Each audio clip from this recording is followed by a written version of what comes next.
有一位印尼籍的家属看护向 NGO 团体来讨救兵，讲伊受到雇主的性侵，也佮有限制行动等等。NGO 团体对走落去，才发现到伊的雇主竟然是性侵案的通缉犯，要求劳动部甲基隆市政府要检讨改善，预防这款的案件再发生。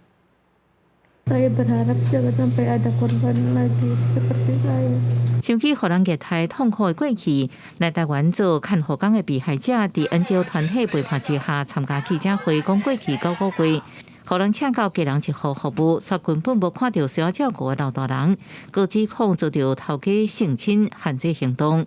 如果在台湾犯有刑事案件，他们按照规定都是会被遣返回国，丧失工作权的。可是为什么身为通缉犯的雇主，却可以堂堂正正的请外劳？这是非常双标的。NGO 团体认为，劳动部法令有空隙，根本无法度规范这种的雇主，和移工伫个真危险的处境当中。 参加立会是这期9个月之间，基隆市社会处拢无派人访视，警察局也和这性侵通缉犯逍遥法外。我们希望未来推动修法，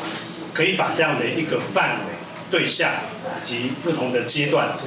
如果遭通缉的话，我想我们可以大家再来讨论怎么样把法规上面再做一些修正。不是优先访视的对象，那我们也会想安排一些比较了解他母语的一些通译人员或是志工，那我们就以电话关怀的方式来做。劳动部强调，未来进行修法，希望用伫雇主申请看护移工的资格顶悬加强把关。基隆市社会处是强调，案发了后，考虑人力量能，会检讨相关访视作业，增加电话访视等的做法，关怀移工。记者综合报道。